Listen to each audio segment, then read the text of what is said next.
on that. Live from the Trustmark Studios, Jason White, the House Pro Tem, Speaker Pro Tem. Good morning, Jason. How are you? Good, Paul. Good morning. You caught your second win yet? So I have. I told Perez I was by here earlier this morning on my way going north, leaving the Capitol. I started just pull in and sleep in the parking lot. I was going to say we could have hit one of the lounge chairs in there in the green room and been perfectly okay then. So. Farmview Road might have frowned on that. They'll take care of you. They'll take care of you. Listen, the analysis of yesterday, the overall, it seemed like it was coming together, I guess, with a little cajoling from the governor and coming together from the House the Speaker and also the Lieutenant Governor. Tell me how this came about yesterday.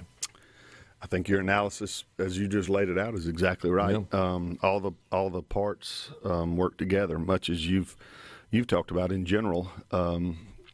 With Republican leadership, the fact that we should be working together, that we should be finding a way to do things, that we shouldn't be running around trying to spike the football, but we should be all pulling in the same direction. And this process, though it was nasty and ugly for a while, it ended with that. And I'm proud of the product that came out. I was concerned, as you were. I listened to you a few days ago, and there was some angst, not only from you, but from lots of folks who said, hey, we've pushed this thing hard and really thought we were getting something transformative. We don't want an 8 or 10 year deal that does $30 or $40 million a year and nobody feels it and knows about it and does not put us on the path to elimination of the personal income tax. This plan actually does that.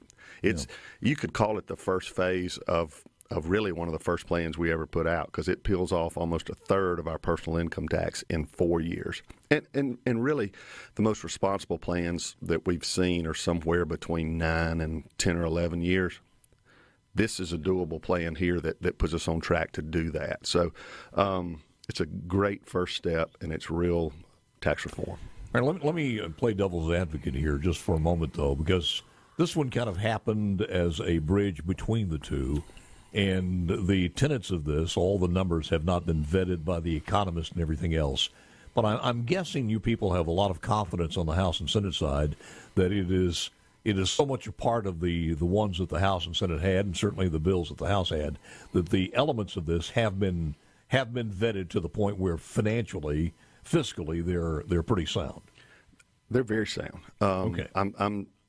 I'm sick of these numbers and analysis. So, I mean, we've done it so many times, so many ways. Yeah. You can immediately say, well, what if we move it 3/10? Everybody in the room, House and Senate, knows exactly what that costs, because we've been through those so many times. So, Paul, it has been vetted. It's been vetted greatly, almost to the point of, as politicians, we sometimes overtalk and overthink things, and I think maybe this was one of those things. But it seriously peels off income tax in 4 years and gets almost a third of what we pay in 4 years. It's real. And, you said it was us moving, but the only thing we moved was the illumination without any further legislative action. These first 4 years, if somebody had offered us this as part of an 11-year plan, these first 4 years, I'd have taken it and encouraged it immediately, because somewhere between $530 and $575 million will be peeled off during these first 4 years. And we've got intent language in the bill that the legislature will look at it and will decide what the cut should be going forward. So this is not an elimination, but that's just in words only, because I would imagine if we can get down to the end of this one and we can see that it was done fiscally responsible and we can take that next step, it's not going to be that far to just go in and completely eliminate. That's correct. You can actually see the light out there somewhere at the end of this 4 years. You can actually see it. It's $187 million cut next year, which eliminates that 4% bracket. And then over the next 3 years, it's then all we have left is the 5% bracket on everything over $10,000 that you make. And we would peel that down 3/10 first year, another 3/10 down to 4.4 in the third year, and then the fourth year of the plan we would move it 4/10, which is even a little larger cut from 4.4 down to 4.0 flat. Yeah. For a person making a little over $18,000, or a married couple making up to $36,000 is exempt from any income tax in Mississippi under this plan. So one of the things that we did before in the graphs that the House put out under the Speaker was that $40,000 household income, or $40,000 income, maybe individually. Do we have any idea what the savings is going to be there? Or yes, at the end of the fourth year, the savings to an individual that making $40,000 is about $440,000, $435,000, and for a married couple, it's about $850 to $870. That's a substantial cut in 4 years. That's real tax relief. That's $800 that, and especially if you want to talk about folks that are, we've heard a lot of talk about the working poor and folks looking around for insurance. This frees up several $100s in their budget that they could shop on our exchange that Mike Chaney puts out. He's got some affordable plans there. They're not Cadillac plans, but he's got some affordable plans there that this money could go toward for that person who's saving $800 a year. I think the most negative part of this is there were people who wanted to see the grocery tax inclusive in that, and there were people who wanted to see the car tags, and when those were taken out. And again, I'm not here for the House nor Senate, but again, that was a no-go for the Senate for the most part. So you guys had to come together to get this thing done. But speak to that. Is how much more would it have cost us if we would have taken that break, as far as, first and foremost, I think, on grocery taxes? On grocery taxes, the last piece of the tax cut that involved a grocery tax was moving it from 7 to 5, going down from the current 7 down to 5, would have cost us about $120 million. But here's the thing on that. That's almost, it's not a double hit, but it's something, because we have to make the cities whole because they get a diversion, obviously. And most of your smaller towns in Mississippi, that is the sales tax generator for that town. And if you go cutting that tax, it deeply cuts into a small town's budget. I'm talking towns less than 10,000 people. The grocery stores drive there. I understand. So you will have to find funds to make them whole. Yes. So it wasn't just a cut to the state. We were having to add additional money to keep that city whole where they can run their budget. So it's an expensive cut. It's to get $1 cut, it costs the state about $1.18, really. So that piece, they were not interested in our car tags, and so that kind of pulled the grocery tax off the table. And we said, hey, maybe the focus really should be on income tax, and let's get there. There's still room for grocery tax and or car tag tax relief in the future. That we still have a very robust budget. Everybody agrees now we're going to take in $7 billion plus next year, and really for the foreseeable future. What I think a lot of people are missing in this, when you start talking about a $7 billion, when you start talking about a surplus, even of what, 1.6, 1.7, you're talking $100 million. And again, I hate to keep bouncing this around, but $1 billion is 1,000 millions. So it's not that much money that the state government's going to be out of as far as operating expenses to go back to the people of the state. Let me do this, because a lot of people may not have heard this yesterday. It is a historic day in Mississippi. The Mississippi Tax Freedom Act of 2022. This is the conference report. This will go down as the largest tax cut in the history of the state. It sets us on the path toward eliminating the Mississippi individual income tax within a reasonable time period. It's approximately a $525 million income tax cut in today's dollars. Mr. Speaker, that is an explanation of the report. Questions on the report? I don't see any. Open the machine, Madam Clerk. If you favor the report, vote aye. If you're opposed, vote nay. Has everyone voted? Has everyone voted? Close the machine, Madam Clerk. By a vote of 92 yeas, 23 nays, report is adopted.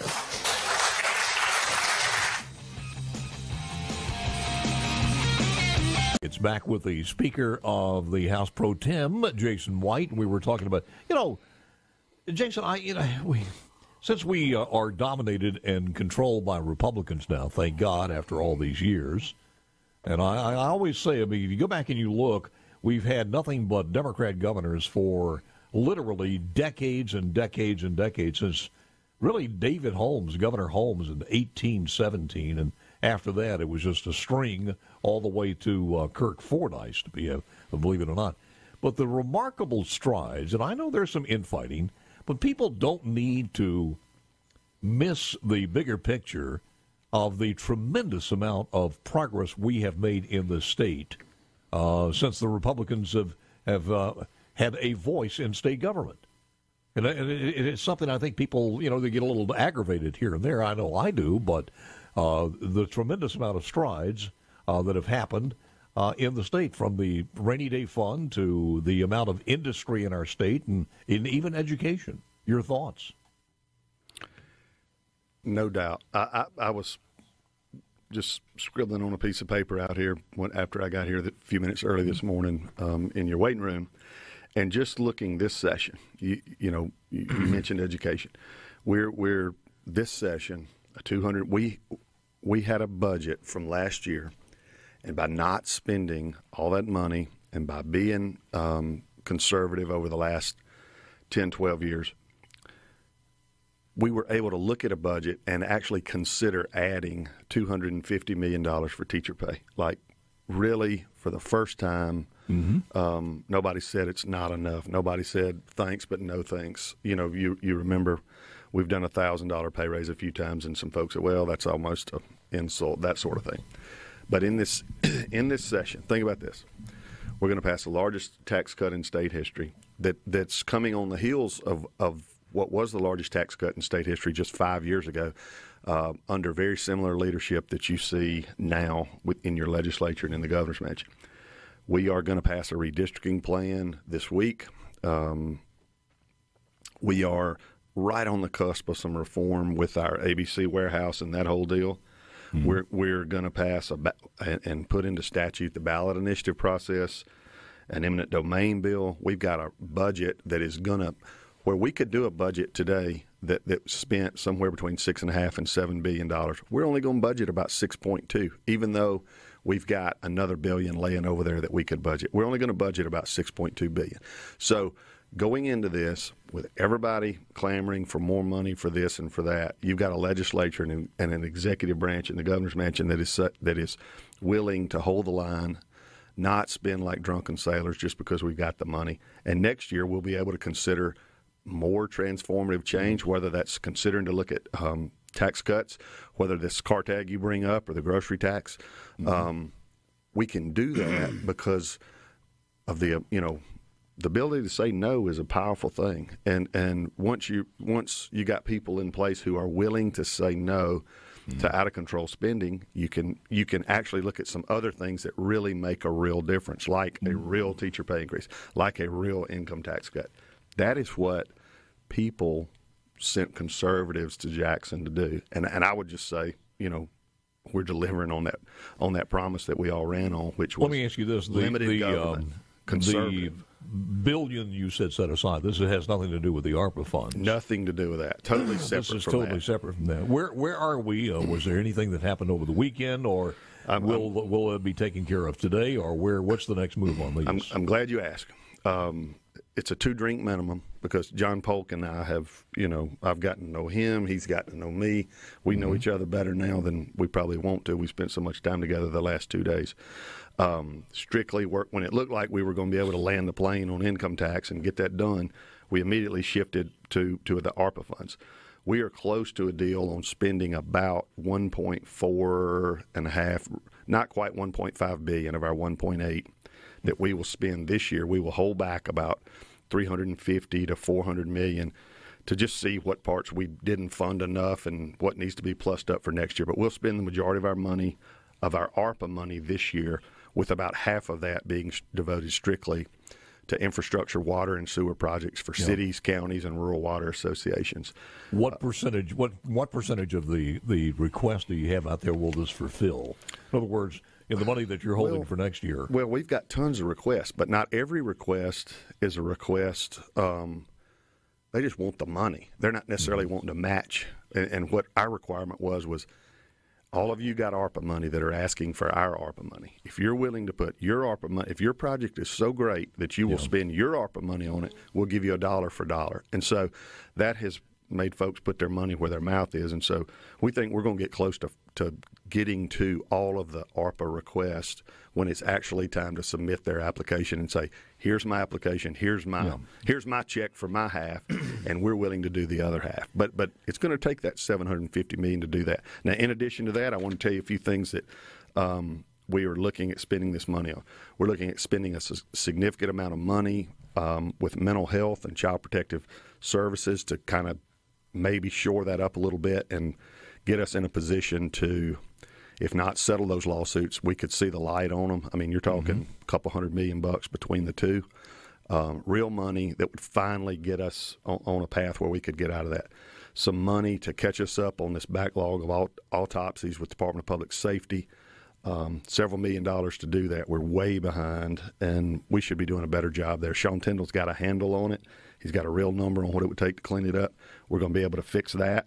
We're going to plow about 40 or 50 million into workforce through our new Accelerate Mississippi. Some very exciting things.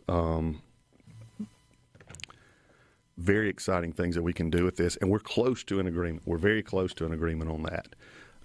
It's the people's money. They sent it to Washington. Yeah. Some of it may have gotten printed there, but we want to get it back to taxpayers and to the citizens of this state. Where are we as far as broadband in this? Broadband is kind of a separate pot of money. In addition to the 1.8, we've already received an additional $162 million that is designated only for broadband, and there is about another $400 or $500 million coming for that. We only have a little time left here. I want to get to this, too. There were some the maps were released over the weekend. I think mostly in the House, you have very few people who are arguing with it. I think there's more contention over in the Senate, but speak to the House's map. The House, I thought, produced a very good map. We continue to clean up districts and make them more concise, cut down on split precincts, and get us back to for instance, most of my home county, Attala County, which is the majority of my district, for the first time it almost is whole. In other words, that thing had been cut up like a pie for years, and it's back.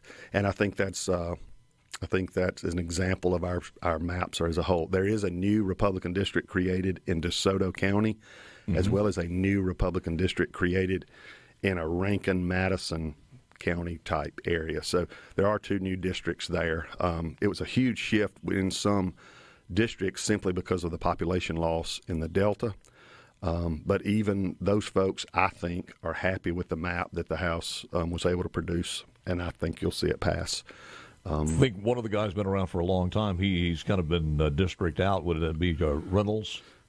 Yes, sir. Well, I mean, obviously he still lives in a district, but it's not the district that he, I guess you would say, has been reelected for 40 years in. That's correct.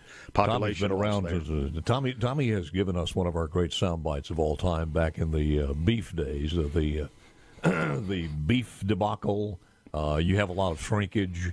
That would be Tommy Reynolds, and I think we played that so much that it's time for him to retire, but he's been in there for a long time. And he hasn't said what he's going to do, so we'll find out what happens there. But the other guy was Chris Brown, and redrew his in Nettleton. Yes, sir. And again, that eastern portion of the state right there, significant population loss, and trying to make that work for everybody. Chris Brown did get paired with Ricky Thompson. Yes, you're correct. The other part of that is this is not a choice that the legislature can make. I mean, it has to be done by state constitution every 10 years. All right. Wildlife Fund, is that one still hanging out there? The state song is still hanging out there.